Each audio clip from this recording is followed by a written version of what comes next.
जय माता दी। नवरात्रि का हमारे सनातन धर्म में विशेष महत्व है और नवरात्रि के 9 दिनों में माँ दुर्गा के अलग अलग रूपों की पूजा होती है और इस दौरान पूरी श्रद्धा भाव से कलश की स्थापना भी की जाती है। कलश की स्थापना प्रतिपदा तिथि में होती है और कलश का विसर्जन हमेशा नवरात्रि के 9 दिनों की पूजा करने के बाद 10वीं तिथि को ही करना शुभ माना गया है। निर्णय सिंधु के अनुसार नवरात्रि का व्रत प्रतिपदा तिथि से लेकर 9वीं तिथि करना चाहिए, तभी वह पूर्ण माना जाता है। और शास्त्रों के अनुसार जिस तरह से कलश की स्थापना करते समय विधि विधान का ध्यान रखा जाता है, वैसे ही विसर्जन करते समय भी कुछ बातों का जरूर ध्यान रखना चाहिए, क्योंकि ऐसा करने से माँ दुर्गा रुष्ट नहीं होंगी। और 9वीं या 10वीं तिथि को व्रत संपन्न होने के बाद हवन और कन्याओं को भोजन भी जरूर कराएं। अगर आपने पूरे उपवास नहीं भी रखे हैं तो भी आप कन्या पूजन करें। अगर आप पहले ही कन्या पूजन करा चुके हैं तो और भी अच्छा है। कन्या पूजन करने से माँ भगवती अत्यंत प्रसन्न होती है। अगर आप कन्या पूजन की विधि या मंत्र आदि नहीं जानते हैं तो माँ भगवती से क्षमा मांगते हुए कहें कि हे देवी, मैंने अपनी सामर्थ्य के अनुसार अल्प ज्ञान के साथ आपके व्रत रखे, कलश की स्थापना की, हवन किया और कन्या पूजन किया। अब आप अपनी कृपा मुझ पर बरसाएं और मेरे परिवार और मेरे कुल और हम सभी को अपना आशीर्वाद दें और हमारे घर में हमेशा विराजमान रहें। माँ दुर्गा से क्षमा याचना करने के बाद देवी सूक्तम का पाठ करते हुए मंत्र जरूर पढ़ना चाहिए। मंत्र को आप 11 या 21 बार पढ़ें। मंत्र है, या देवी सर्वे भूतेषु शांति रूपेण संस्थिता नमस्तस्यै नमस्तस्यै नमस्तस्यै नमो नमः। इसके बाद माँ दुर्गा और कलश की विधिवत पूजा करने के बाद विसर्जन करना बहुत जरूरी है। कलश उठाते समय आपको इस प्रकार बोलना है, ओम हिंग ह्रीं क्रीं लिंग चामुंडाय विच्चे।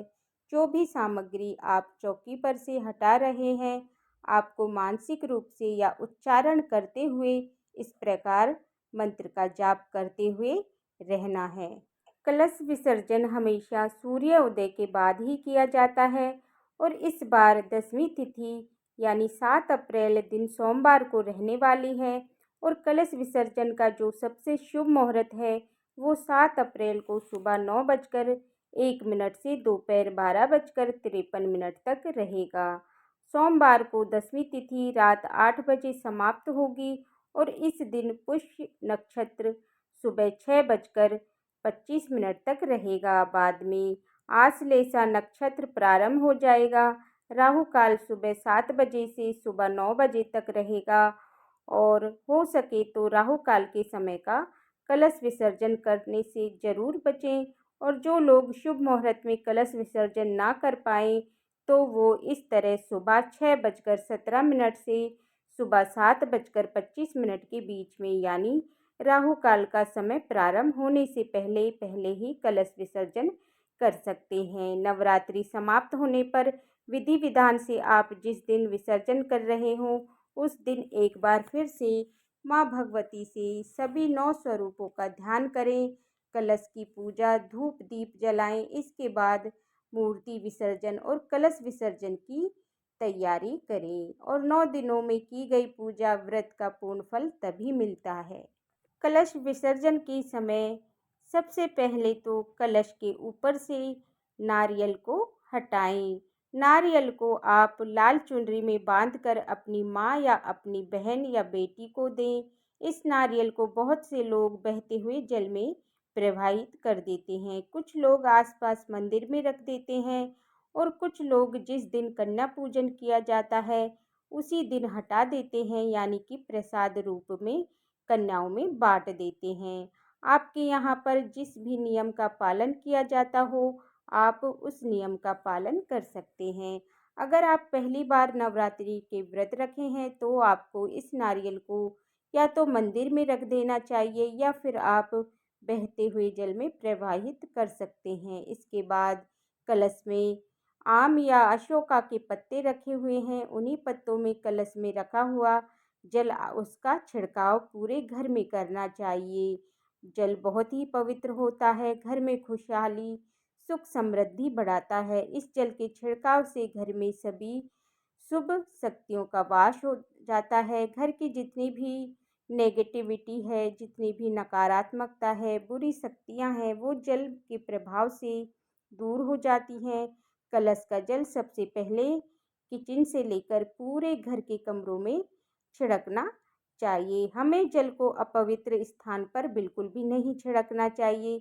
इसके बाद जितना भी जल बच गया है उसे आप तुलसी के पौधे में छोड़कर और बाकी किसी भी पवित्र पौधे में विसर्जन आप कर सकते हैं, क्योंकि ये माँ भगवती के नाम से ही हमने स्थापना हुई है। इसे हम इस जल को तुलसी के पौधे में विसर्जन नहीं करना चाहिए।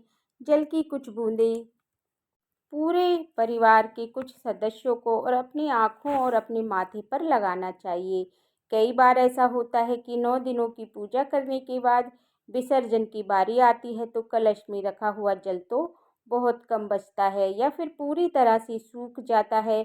अगर आपने कलश की स्थापना मिट्टी के घड़े में या कलश में प्रयोग किया है तो अधिकतर ये होता है कि कलश का जो जल है वो कम पड़ जाता है या सूख जाता है।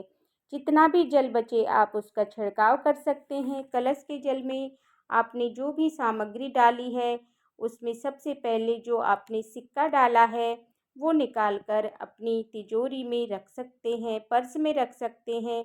जहाँ पर आप रुपए रखते हैं वहाँ पर रख लें। ऐसा करने से दिन दुगना रात चौगुना आपको जो धन है वो बढ़ेगा, धन में बरकत होगी। जो भी आपके घर में अनावश्यक रूप से खर्चे हो रहे हैं उसमें भी कमी होगी। आपके जीवन में धन की कमी कभी नहीं आएगी। और उसके बाद आपने जो भी कौड़ी या कमलगट्टे पानी में अंदर डाले हैं तो कौड़ी को भी आप वापस से पूजा में प्रयोग में कर सकते हैं। और कमलगट्टे, हल्दी की गांठ, लौंग, सुपारी, इलायची आपको विसर्जन कर देना चाहिए। इनका विसर्जन आपको बहते हुए जल में कर सकते हैं या फिर आप किसी भी पवित्र वृक्ष के नीचे गड्ढे में भी दबा सकते हैं। आपने जो ज्वारे बोए हैं ये ज्वारे भी बहुत शुभ होते हैं, तो थोड़े से ज्वारे निकाल कर आप अपनी तिजोरी पर्स में भी रख सकते हैं। जब कोई भी आपको समस्या हो तब आप इन ज्वारों को फिर से दर्शन कर सकते हैं। पूरे साल भर ये ज्वारे अपने पर्स में रखें और इसके बाद इनका विसर्जन कर सकते हैं। अगर आपने नवरात्रि में नवग्रह की स्थापना की है तो आप जो सुपारियाँ ली हैं उनको भी आप विसर्जन कर सकते हैं। और जो आपने अक्षत चावल लिए हैं नवग्रह की स्थापना करने के लिए उन्हें हम पक्षियों को या चिड़ियों को डाल सकते हैं। और दीपक को भी हम दोबारा से पूजा में प्रयोग में ले सकते हैं। अगर आपने मिट्टी का दीपक लिया है तो फिर आप उसको भी विसर्जन कर सकते हैं या फिर किसी भी पेड़ के नीचे आप जो पवित्र पेड़ होता है उसके नीचे आप रख सकते हैं। पीपल, बरगद या आंवले के वृक्ष के नीचे भी आप रख सकते हैं।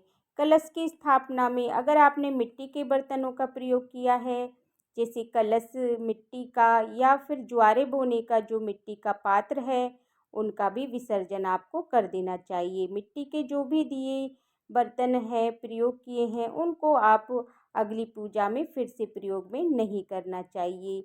अगर आपने तांबे या पीतल का कलश लिया है तो फिर आप उनको दोबारा से घर में प्रयोग पूजा में कर सकते हैं।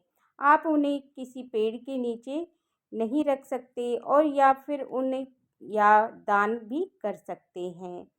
और अन्न आप चिड़ियों को डाल दीजिए, क्योंकि अगर चिड़िया खाएंगी तो उनका पुण्य भी आपको अत्यधिक फल प्राप्त होगा।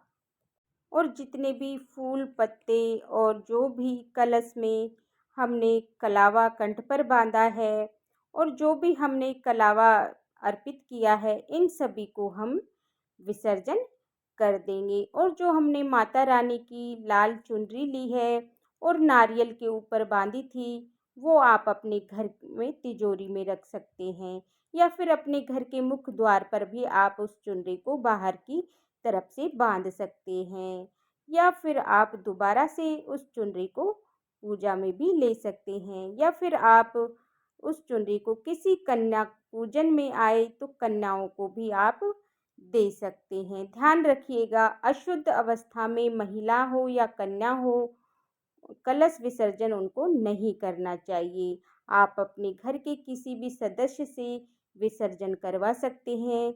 तो ये थी विसर्जन की जानकारी। तो उम्मीद करती हूँ आपको पसंद आई होगी।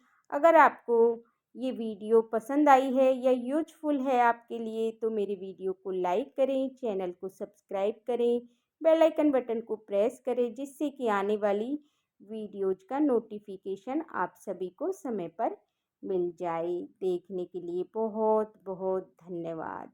फिर मिलती हूँ आपसे अगले वीडियो में। तब तक के लिए जय माता दी। और कमेंट बॉक्स में आप जय माता दी लिखना मत भूलिएगा।